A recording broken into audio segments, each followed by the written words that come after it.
Today we're going to continue with our Parsha journey. After Pesach, as you remember, we're going to start counting the Omer.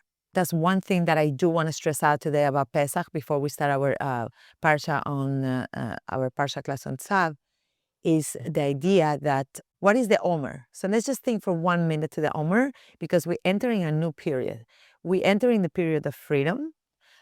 Physical freedom, spiritual freedom, emotional freedom, psychological freedom, any freedom you need, you got it. This is your time.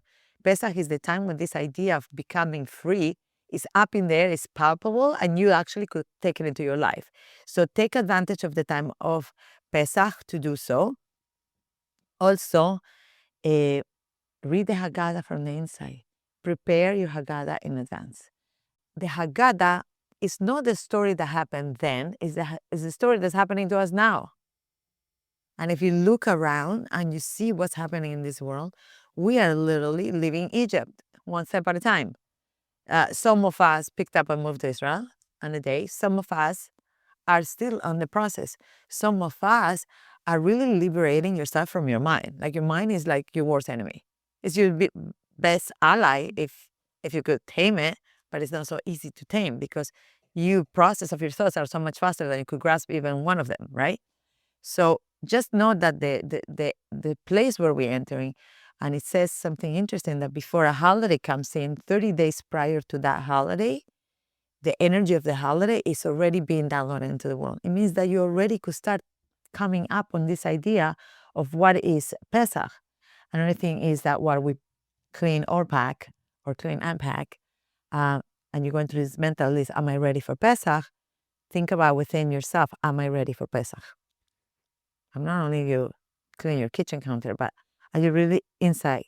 And one of the things that we need to really zoom in is this idea of where am I standing with others? Where is the place where am I okay with everybody? Where do I have this heaviness or this chametz, right? Chametz is the idea of something that rises. It's the idea of ego. Ego is what separates people. Because if I really understand where you're coming from, and I understand where you're coming from, like if we both is an agreement of how we understand each other, life will be much better. So it's also a moment to reflect back, where in my life can I do better in the place between me and another human being.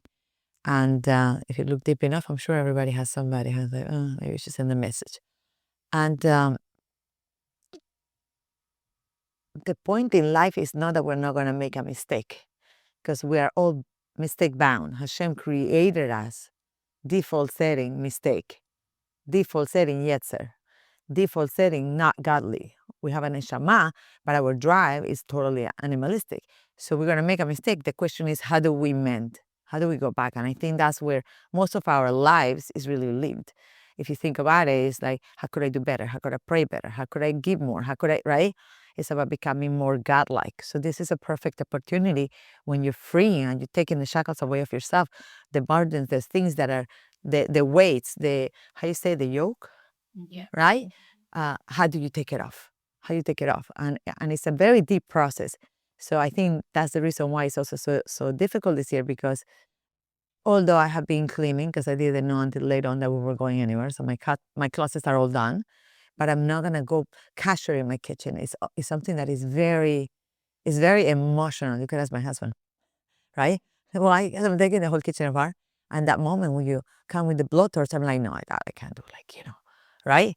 So it's like, it's also making you work in parts of yourself that in everyday life you're not working through. So whether you're packing or living or whether you're going to be here, understand that it's a tremendous, tremendous opportunity for growth. And from there, on the second night of Pesach, we start an amazing journey called the Omer. The Omer is going to be count through Shavuot, 49 days until the day of Shavuot. In these 49 days, I'm giving you just in a nutshell, just the idea of the time that we're entering, and then we're going to see each other next in Hashem, is the idea that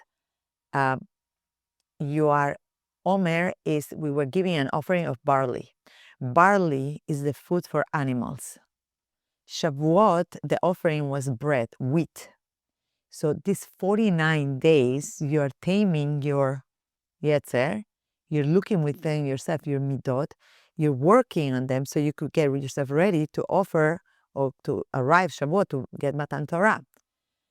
But the interesting part is that barley is the food of an animal and wheat is the food of a human. So by you conquering your animalistic drive, in essence, what you're doing is you're becoming more human-like, getting ready to Matan Torah.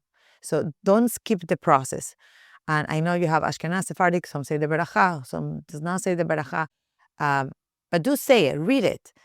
There's one very nice one from Rabbi Simon Jacobson, which I love, and he has prompts. And he makes you like think within, like, where am I in this? And it's just a question or two, but it really makes a time. It's not just time, because you're counting time, you're counting the Omer, so make it count. Go inside and take 3 minutes of your day and reflect on, like, am I hitting all the, all the marks in the different 49 levels within my soul, within myself, to actually get myself ready for Shavuot. And from Shavuot, we go straight into what? What comes after Shavuot? Next holiday after Shavuot, girls, is going to be the 3 weeks. So that's the reason why I decided to do the Geula Cafe right after Pesach, to bring us to Tisha B'Av in the right frame of mind. So in one hand, we are going to start on Pesach through our 49 levels, looking inside, plugging away within ourselves. But then we're going to continue to bring us, God willing, to the point of Mashiach. Hopefully Mashiach will come tomorrow, tonight, right now. We don't have to wait. And in the midst, we're going to prepare ourselves physically, spiritually, and emotionally. Okay, having said that, that had nothing to do with our Parsha class. So there'll be a cut there on the recording. But, okay, so we're going to start today with Parshat Tzav. And I will ask for you girls to continue reading your Parshiot through the rest. I know that the readings are going to be different because of Passover. So in your Chumash, in the back of the Chumash, you're going to see, you could look in the index. After all the Parshiot are listed, there's like a big square like this, which I'll share to you soon. And that's going to tell you what are the readings for the different days of Passover. So make sure you read your Parsha. Chumashim nowadays you could take 10 Chumashim and each one is giving you a different point of view on the explanations. On Rashi is going to be the same, the core Parsha is going to be the same, but whether it's Hasidic or no, it's going to give you deeper. So take the opportunity to read through that. So for today, we're going to start with Parshat Tzav. Anybody knows what does Tzav mean? Awesome. So Tzav means command. And it's interesting because we were speaking lately about the Parshiot, about our service on the temple, right, of Mishkan. We're talking about this different things, different layers that we have been building the last few weeks. So the first idea, and I'm going to go from the outside for a few minutes just to see the entirety of the parsha, and then we'll go deeper into certain concepts, is the idea of responsibility. And this is the command to the Kohanim. So Hashem instructs Moshe to command Aaron and his sons.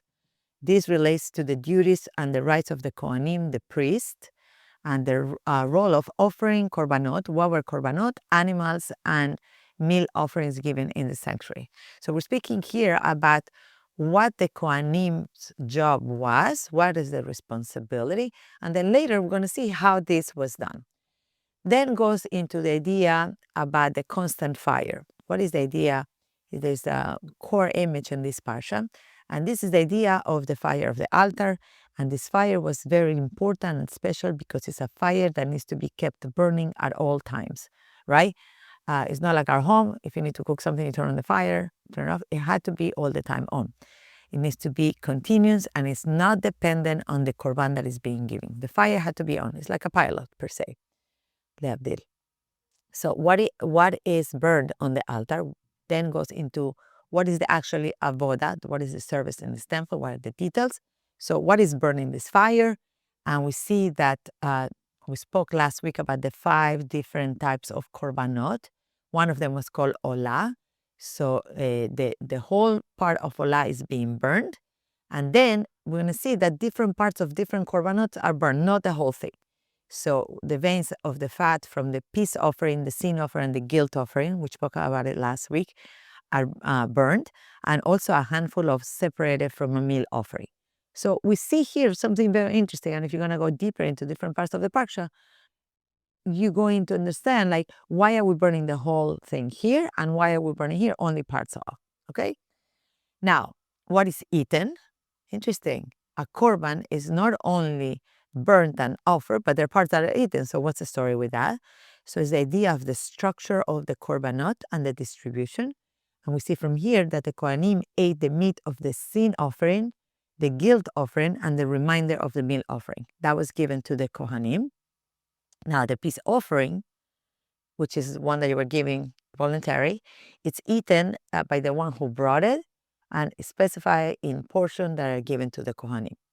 So, very interesting parsha. And one point that I want to bring from the parsha is that a lot of times we go through the story of the Jewish people, right? Was first Sefer Bereshit, we were learning the story of the world. And it's fascinating, right? All the details. And then you go in book Shemot, names, and you go then into the story of the Jewish people. And then all of a sudden you come now and you're like, I don't understand. Like, this is like, other people say, I don't love this parsha so much. It's talking about animals. And like, what does that have to do with me? There's no one letter in the Torah that has nothing to do with you. Every single letter in the Torah has to do with you. So if I'm saying to myself, I don't know, this doesn't make sense, this is a cue for you to look deeper. It means you didn't reach yet that part of the parsha that has to do with you. And I'm not saying that when you read it yourself, like, oh yeah, totally, this makes sense to me. But if you look deeper, take the Me'am Loes, fascinating. Me'am Loes is probably one of the books that a person really needs to, Sefarim, that a person needs to read at least once in a lifetime. Because if you read in the Parsha from the Chumash, that's level 1. And then you read the explanations Rashi, okay, another level. And then you really start to go into the Midrashim. It's just fascinating. You see really things that are hidden to your naked eye. Okay? Then we're going to move into the idea of boundaries. What is the conditions for holiness? The holy meat must be eaten by ritually pure person. It is designated in a designated place and within a specific time. So it's giving the parameters of when am I eating this? What am I doing with this korban, right? So we realize that it's not something that you just come and give whatever you want and whatever. There is certain specifications how it does need to be done. And hopefully we'll get around to see how is that applied to you and I. And then goes into preparation. And this is something I really would like to highlight today. What is preparation? Preparation is speaking about the 7 days of initiation for Aaron and his children as they become Kohanim. So it says that Aaron and his sons remain in the sanctuary compound for 7 days.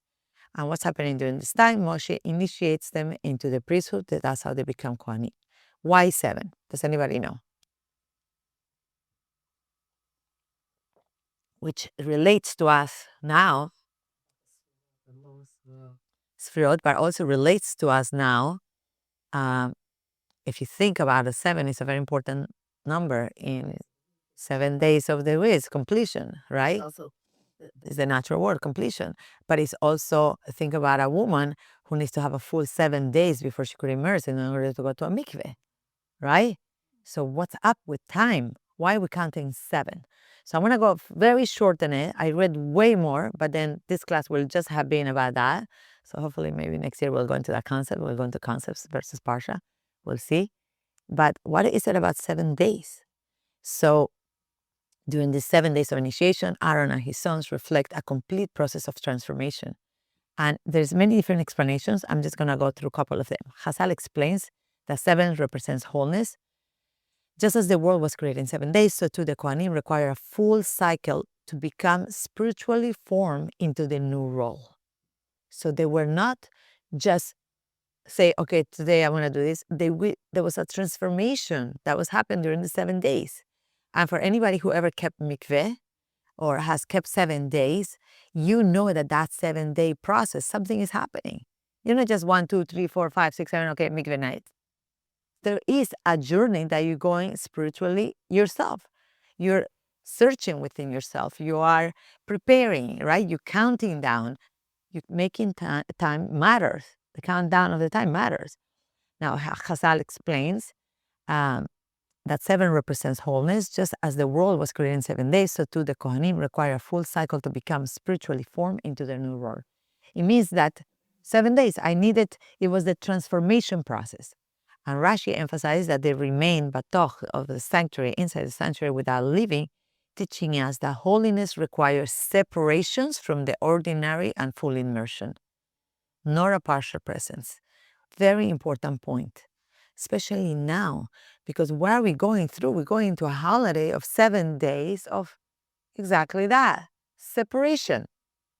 Separation from what? Separation from chametz. Separation from physicality. Separation from ego-centeredness. Separation on a time to look within yourself and read the Haggadah and do all these different rituals in order to bring you closer to your purpose in creation, right?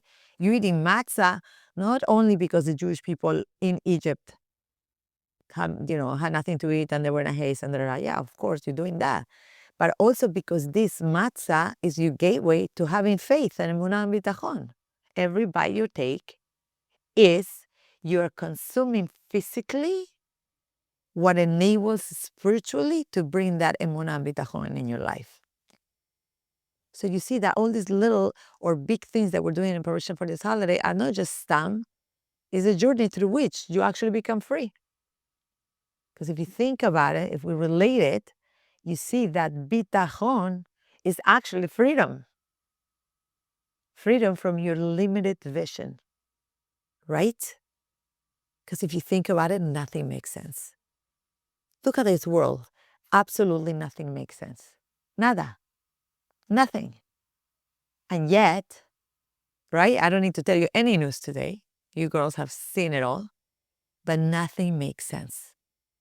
From the smallest detail out there to the biggest thing, nothing makes sense, right? When in history can people not go for Pesach to Israel? Because there are bombs and this and that. When are people sitting in an airport for 30 days trying to go back to New York or trying to go back home? Right? So freedom is really very, very relevant in the time that we're living, right? So it's important for us to understand that. Now, the Rambam goes on and he asks that this was not just instruction, but it was experiential initiation. Initiation. Whoa. Moshe did not simply teach them the avodah, they live it continuously, allowing it to become part of who they were.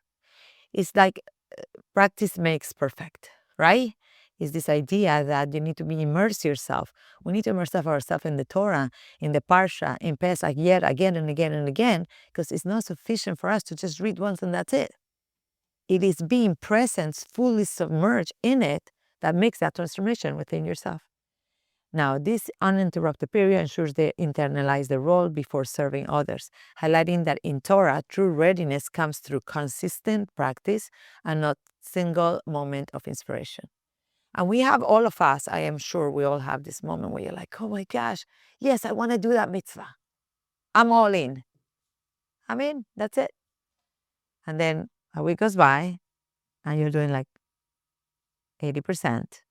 And then I go and do 60%. And 3 weeks later, you don't even remember that you made that commitment. You need to be fully in. You need to be fully immersed for it to make a change. And if anybody knows here psychology or biology, wherever it is, there's something that teaches, and I wanted to look it up, I didn't have time, that in order to make a change in your life, you need to repeat that action X amount of times. To create a new habit, X amount of times. To create a habit, point is that it doesn't happen one time, which I always love to give you my example, because I guess it's one that I struggle with. If you want nice muscles, you could take a 20-pounder and do once and put it down, and your muscle is worse than before. It's in that resistance. It's in that resistance. And I all told you that day that I joined this new program for exercise, and sometimes it's really hard. And I'm like, okay, and I'm like not happy when I'm doing it. And she says, if it doesn't hurt, if you haven't done it 45 times or whatever it is, you did nothing. Okay, you sweat it, you feel good about yourself, great, but did not make a change. So the change happened when the repetition and the commitment is happening all the time and you stand still within it. That's when change happens. And that's basically what they were saying here about the Kohanim. Okay, so moving into Parshat Tzav, deeper level, the fire that never goes out, that we're talking about the fire on the sanctuary. Consistent is not opposite to inspiration, is what makes it real. So a question that doesn't seem quite right, there's something about this Parsha that catches our attention. It doesn't begin with a story. It doesn't begin with a moment of revelation. It begins with a word, Tzav, command. And that word feels strong, almost out of place, right? Because when we think about relationship with Hashem, you feel that the relationship should not be a commandment. You're not commanded to love your children. You love your children, hopefully. You're not commanded to live with your sibling or your cousin or your aunt or your best friend, your husband, whoever it may be. It's not a commandment. Imagine if a husband came home and he says, honey, you have to love me. Run. Right? It's not a commandment. What are you talking about? So the question here is that why is a commandment? Why is it a commandment to do this? So because we think about a relationship with Hashem, we usually think about something natural, something emotional, something that flows from within, right? Think about when you prayed this morning and you were like, oh, Hashem, I love you. Thank you so much. I could see, I could walk, I could breathe on my own, I could, whatever, right? There's this gratefulness, this like sensation, there's this love, there is this gratefulness. So connection should feel inspired, it should feel alive, and it should feel like something we want, right? Not something that's forced onto us. So why does the Torah introduce this entire parsha with a command? If something is real, why does it need to be commanded? So we see here that there is a first shift from inspiration to responsibility. Hashem tells Moshe, command Aaron and his sons, not teach them, not just explain to them, but command, tzav, that's the word that is used. Because what they are stepping into is not just a role, it's a responsibility. So they are becoming Kohanim, who serve in the Mishkan, those who take something physical and elevate it to spiritual. And this is also another very important fact and point that we're learning from here is this idea that our avoda, yet very physical during the time reaching out to Pesach, is actually supposed to be a very spiritual journey. And it's nice because through the many classes that I have taken, there's a constant thing that doesn't matter if a rebbetzin or a rabbi said it, that your Pesach cleaning needs to be interwoven or intertwined with shiurim. You're not supposed to just say, okay, I'm doing my fridge today. You need to sort through your podcasts and say, okay, class Pesach 101, great. That's excellent for my fridge. And I'm going to do my closet, perfect. Class Pesach 2.0, and on and on and on. Because you're not only physically cleaning, you're actually elevating. Your cleaning is a physical work that enables your soul to reach a higher place. So it needs to be intertwined because just physical cleaning it's not exciting. It's not going to bring you to that place to serve Hashem besimcha. So it needs to be intertwined. So this is the idea that through the Kohanim, I repeat, who serve in the Mishkan, those who take something physical and elevate it to the spiritual realm. And already the Torah is shifting us. Serving Hashem is not built on how you feel in the moment. Whether you felt good or not, you still have to pray to Hashem. You don't have to, you should. Whether you are inspired or not, whether you feel that your tefillah is reaching heaven number 75 or not, you still pray to Hashem, or whether it fits your schedule, yes or no. So it's interesting that this is really putting certain boundaries in your life. This parsha is all about creating that fence where we could serve Hashem. Now, it's something you commit to showing up for, even when it feels like a routine or repetitive or quiet. Even when it doesn't feel right, you still wake up in the morning, modeh ani lefanecha, right? You could have had the worst night and slept nothing. You still sit on your bed. Thank you, Hashem. You gave me no sleep last night, right? That connection is not dependent on what's being given to you. That connection is their period end. It's like if you have a connection with your sibling, can you say, okay, you're not my sibling anymore? You cannot speak to that sibling for the rest of your life. He's still your sibling. can't change it. It's constant. It's always there. Now, what is the image that carries this whole parsha? It comes this image that holds everything together, and that is the fire on the altar. This fire on the altar, as we said earlier, it must never go out. Day and night, continuously, is always on. There's no moment where the fire allows us to be fade away. No time where it's okay to let it die down. Even when one is bringing a new offering, the fire still, or not bringing a new offering, the fire still needs to be alive, burning, and present. So now, what kind of fire are we talking about here? Let's think about that for a minute. A fire that doesn't depend on what is happening around it. And that also represents your fire in your soul. It's not dependent on your day, your mood, if Hashem gave you what you pray for. It's not dependent on any of that. That fire needs to be constant. And we are the ones responsible to take the logs and put the fire, right? Think about you in your life. If you have a fire in your house, let's say you have a fireplace, and you put 2 logs, and then you wait until the morning, just like a little bit. You can't just let it die out. That's what it's saying. You need to put a new log. What is that log? It's your Torah mitzvot. And sometimes it's more than nishma. We say naaseh v'nishma. We're going to say it in just a few weeks, 7 weeks. So it's more the naaseh, the listening. The listening, meaning learning Torah, is what keeps that fire alive. That's it. Think about your week, and think when you listen to a Torah class, and you're like, and you're like, come on, and you're like, a smile, and you go, yeah. Like, right? All of a sudden, your service of Hashem is completely different than 5 minutes ago. That's putting the logs alive, right? That's one of the ideas. Now, not a fire that flares up when something is exciting happening and then fades away when things are quiet, but a constant fire, and everything passes through it. Every offering, whether it's completely burning it, partially burned, shared within other people, everything meets this fire, and the fire is what elevates it. So this fire is our gateway. And I bring for a minute this idea of ibud Hashem besimcha. And if there is a place within your soul where you're not serving Hashem besimcha, don't put it under the rug. You need to address that. You need to be animated serving Hashem. Hashem doesn't want, okay, fine, let me just do that. The whole purpose of creation was take Chava and Adam out of Gan Eden so you could go out there, so you could work on yourself, so you could be present in the relationship. He didn't want an automatic pilot. He wanted human effort.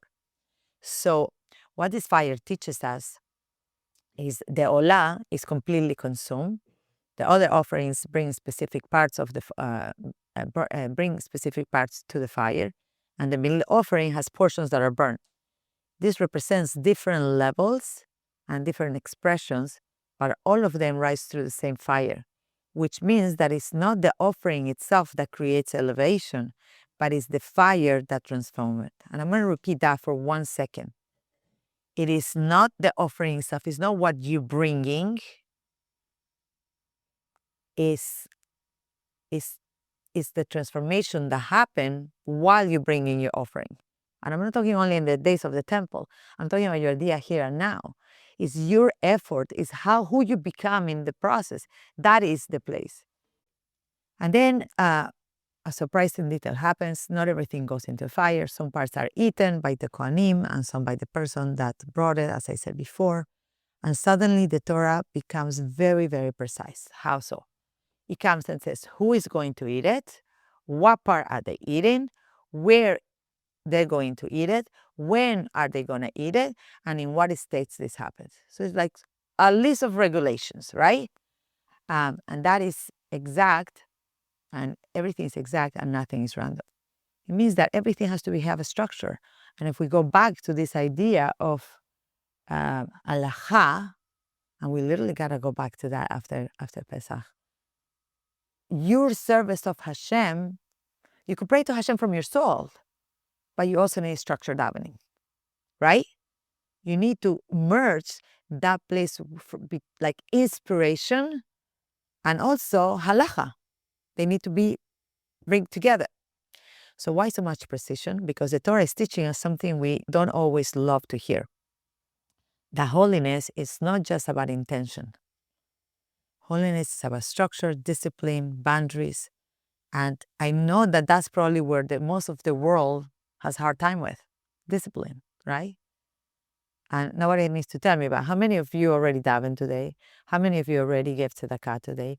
How many of you already did your 1 hour lift weighting, right? How many of us, I should say, I didn't exercise at all today, right?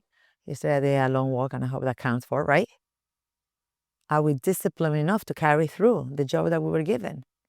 So the offering might be holy, but the act might be meaningful. But if it's not done in the right place, in the right time, the right person, in the right state, it loses its holiness. It means that if you brought an offering on the wrong time, it doesn't count.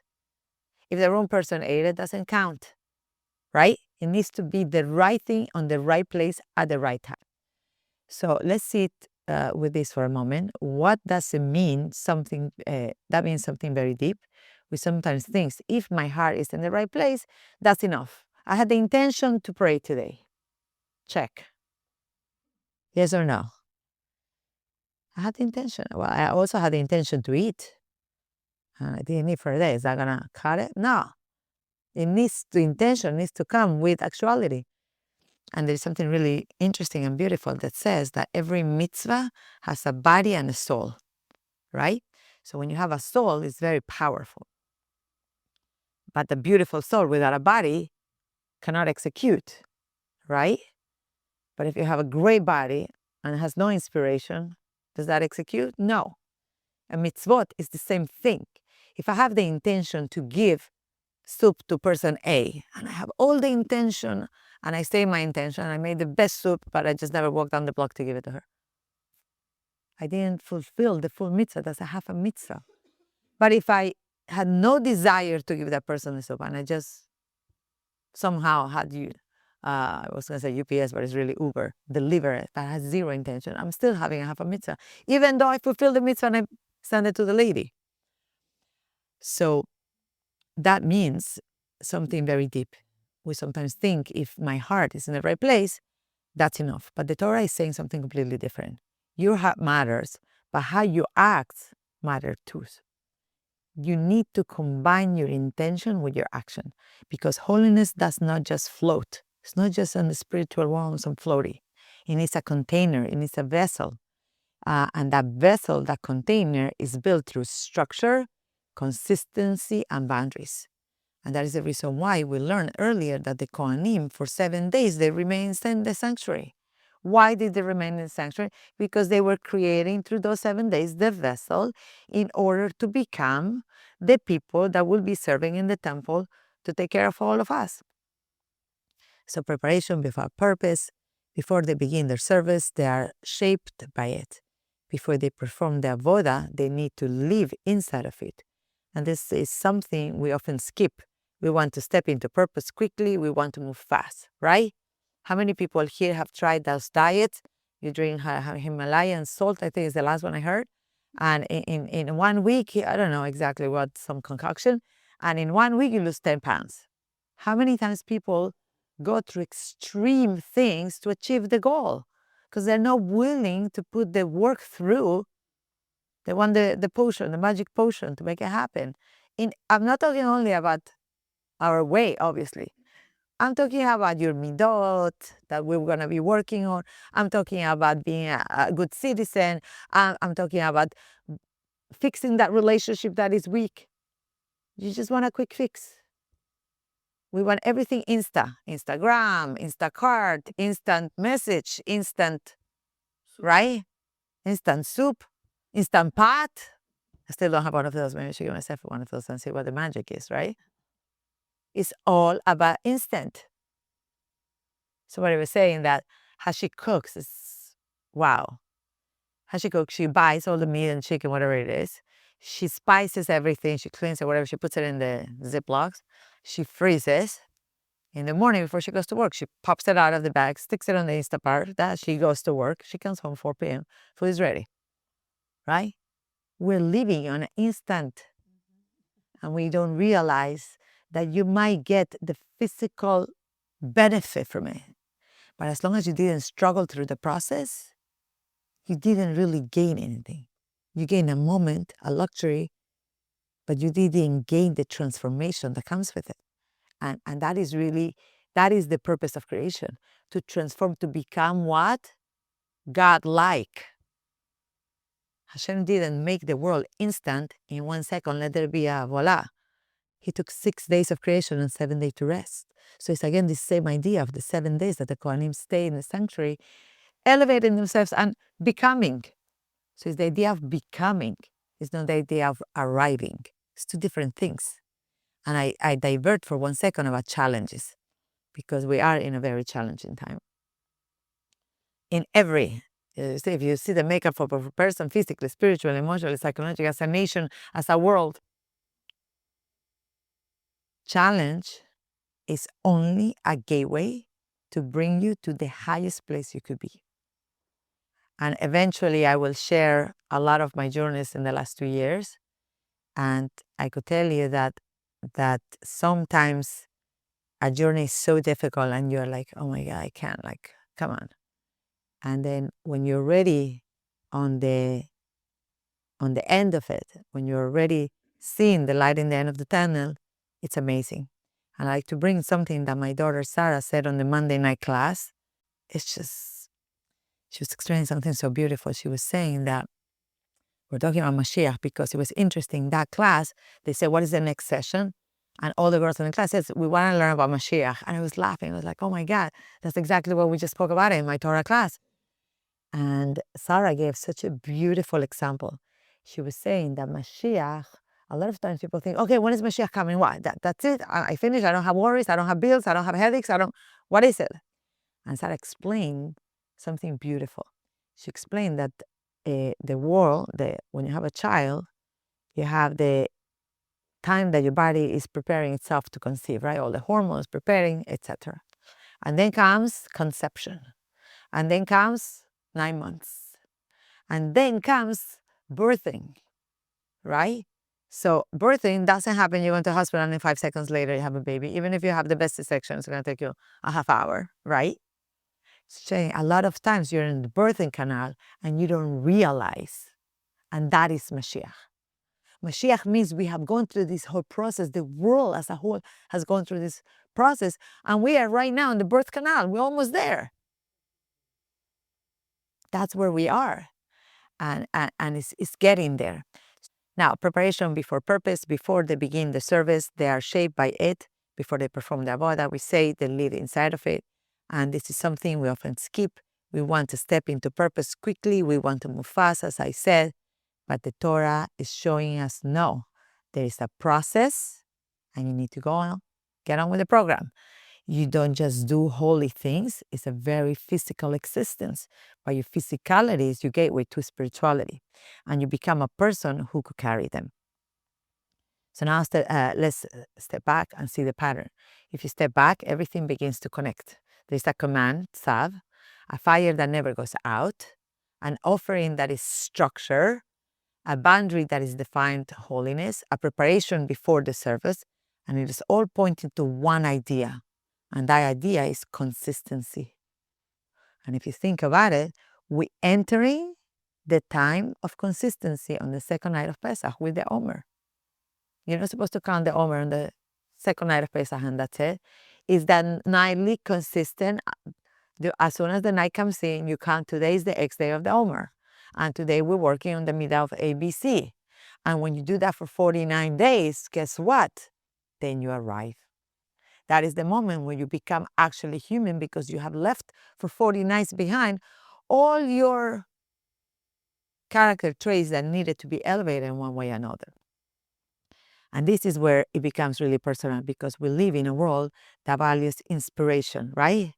The creative minds. You know, I came across this something about, I don't know if it was the Golden Globes or one of those, a clip somebody sent me.